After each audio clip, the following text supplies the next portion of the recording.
The first batch of white South Africans have now moved down to the US.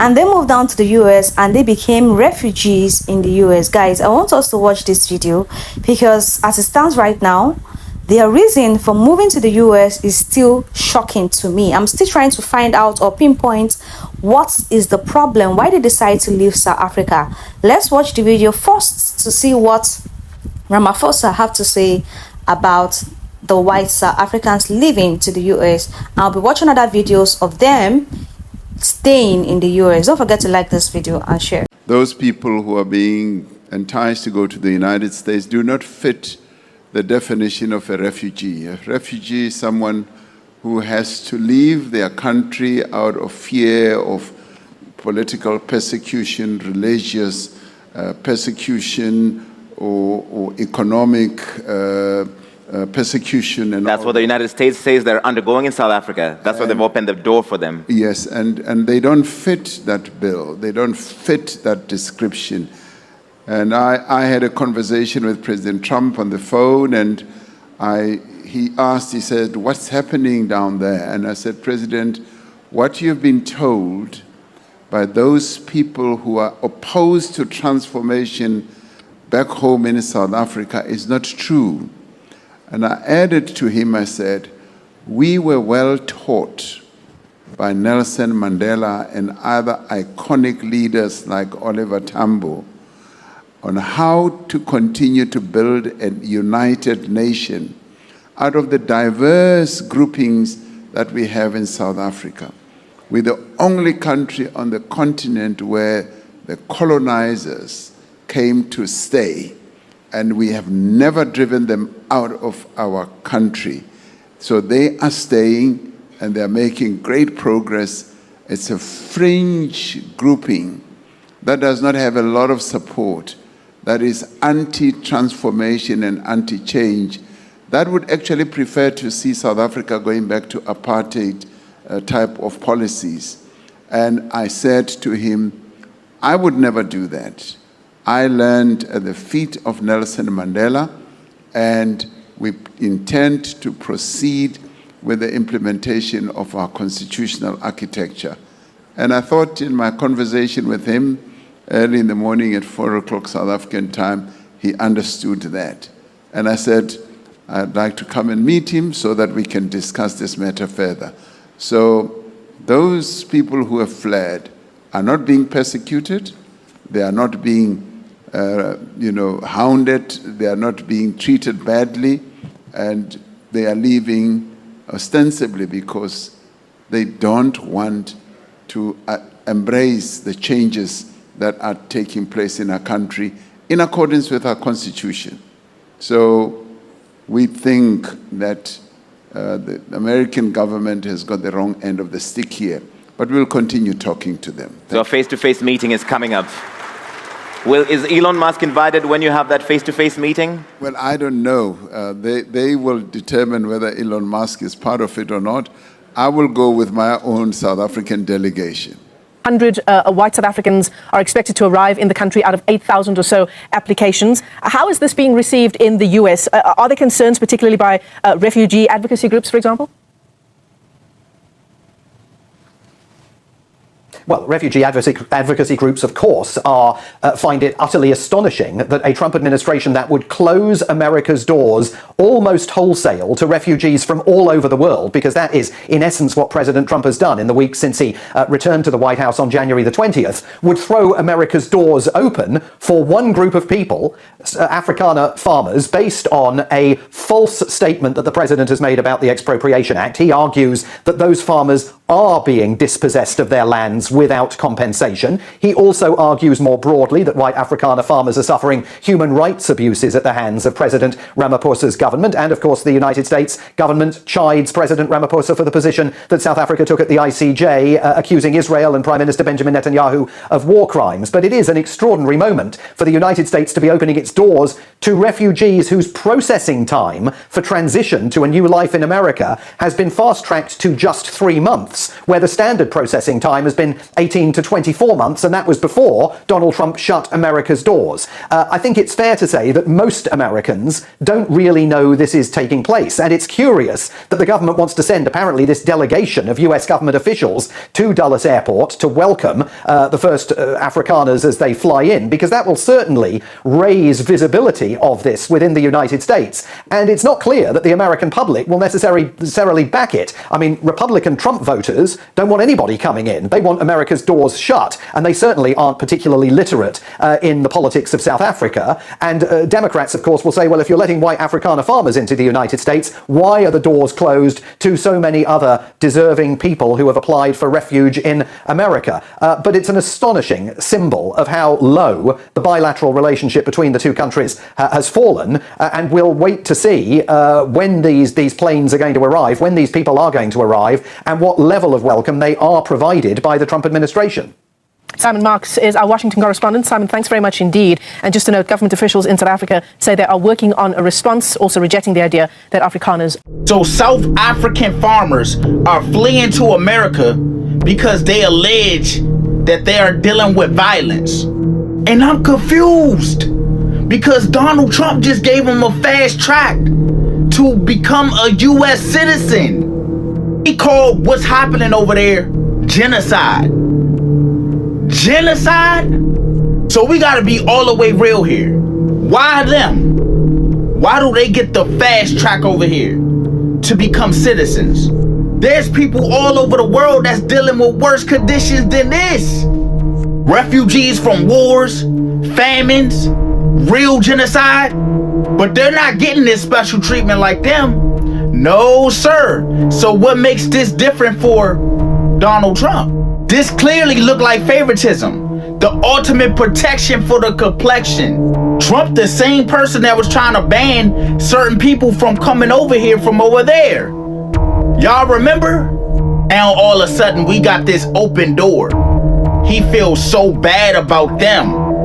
When, like I said, there's a whole lot of people going through it, not just them. Somebody make this make sense. Y'all telling me I'm tripping? So the Afrikaners, they finally got what they wanted. You could see the smiles on their face. They're so happy to be in America. And this whole thing, it was so controversial. Many black South Africans, they were saying that these Afrikaners, they were living in privilege. But these people, they're saying that they are being brutally attacked, especially on their farms. And now, even Trump is saying that these attacks are happening. Look, a genocide that's taking place that you people don't want to write about, but it's a terrible thing that's taking place, and farmers are being killed. They happen to be white, but whether they're white or black makes no difference to me, but white farmers are being brutally killed, and their land is being confiscated in South Africa, and the newspapers and the media, television media doesn't even talk about it. If it were the other way around, they'd talk about it. That would be the only story they talk about. What do you guys think about this? Trump, he signed that executive order back in February, but now we're finally seeing the first wave of Afrikaners arriving in the US. I personally think Elon Musk, he asked Trump for a favor. That's why this is all happening. But what do you think? Comment below. All of these folks who have just come in today have been carefully vetted pursuant to our refugee standards, and whether or not the broader refugee programs for other people around the world will be lifted is still an ongoing consideration. The South African government has not done what we feel is appropriate to guarantee the rights of these citizens to live in peace with their fellow South Africans, which is why, under our domestic law, they were given refugee status. The facts are the facts. Nobody wants to state the obvious that these fucking policies of Donald Trump, as far as the white South Africans coming into this country, are nothing but racist policies. He's not letting people of color come the fuck into this country. There's fucking people that don't like to hear the fucking truth about this racist ass administration doing that shit with white South Africans. They can kiss my ass. You're not letting any other people come into this goddamn country, and you're not even giving them due process as you round them the fuck up and get them the fuck out of here. Just recently, you're letting all the Afghan people go that you brought in that helped us fight the war over there when they were entitled to legal status. You're eliminating that as I speak. So don't tell me what this racist administration is trying to do as far as be selective with who they let in the country and who they try to get out of the country. We know what this shit is all about. They have a preference for white people getting a road to citizenship, and other people of color get the hell out of the goddamn country as fast as you can. You're watching news at Prime. Let's bring you this story now. The first group of South African white Afrikaners are reportedly set to arrive in the United States this week. They are part of US President Donald Trump's resettlement program after Trump signed an executive order this was back in February, to resettle Afrikaners for what he called escaping a government-sponsored race-based discrimination. Newsroom Africa's Zola Sholwana is at the OR Tambo International Airport, and she joins us live now. Zola, good evening to you. My understanding is that some of the people leaving South Africa, they prepared to talk to you in private, just not on camera. Let's start with what their reasoning is for wanting to leave South Africa. Well, Golly, a few of those white Afrikaners that are part of this group that's right behind me, preparing to leave for the United States, have expressed, satisfaction on what has been said by President Donald Trump when he offered them a refugee status. Some of them were saying that this actually felt like a lifeline because they felt like they were forgotten by the South African government and they were not part of this democracy. So when they heard President Donald Trump offering them, a refugee status in the United States, they could not think twice about it. But we also do know that there's been mixed reactions about what Donald Trump said. Some saying that there is no proof that white South Africans, or Afrikaners to be quite specific, in South Africa are persecuted. Therefore, there is no reason for some of them to respond to that call. In fact, Golly, let's have a listen to a professor at Wits who actually had a touch on this topic. Well, I do think it's the U.S. government sending a signal to South Africa and to the rest of the world, hands off white people. But of course, South Africa has not put its hands on white people in any particular way. So I don't think this is really aimed at South Africa for the most part. As I mentioned, this is about the U.S. sending a message to itself. And I don't think South Africa needs to worry about it. South Africa, its credentials, its constitutional credentials are sound. There are big issues, of course, but not issues of the kind that Donald Trump is talking about. Well, of course, refugee status is something individual states get to decide, so a state is free to grant that status to anyone they like. But it's very clear that white South Africans do not face particular persecution, or even the language is a well-founded fear of persecution. They face many of the same problems that every South African faces: crime, unemployment, inequality, etc. But if you look at the stats, white South Africans are doing far better than almost everybody else in the country. That's Wits University Professor Lauren Landau there talking to the channel a little earlier. Zola, as we conclude our conversation, have you had sight of the actual aircraft that is going to be transporting the people that are leaving for the United States? Part of the reason why I'm asking you this is that there does seem to be at least some confusion as to whether or not this flight has indeed arrived, and it is assumed that it's not your usual commercial flight, and therefore there are some things that have got to be cross-checked in order for the people to start boarding the flight. Well, Golly, you would understand that, there was a process that before we saw what is happening here. So all these people that you see behind me had to be vetted by police, so that they check if they don't have any pending criminal cases against them, because if they had, then it would have meant that they would not be part of the first group that we are seeing departing here at OR Tambo International Airport. But I must tell you that there's a lot of confidentiality about this process as to, which flight are they taking, and also what time are they exactly, leaving. And when we try to speak to them about, what's happening on the other side of the world in terms of, how are they going to, when they arrive there, what's going to be happening, having to relocate to another country is not something that is small, Golly. It's a decision that one needs to, think about and also consider, other avenues. So they refused to speak to us, as they were told that they were instructed rather not to speak to the media about this entire process and what is really, expected to happen. So it looks like the numbers, keep on growing.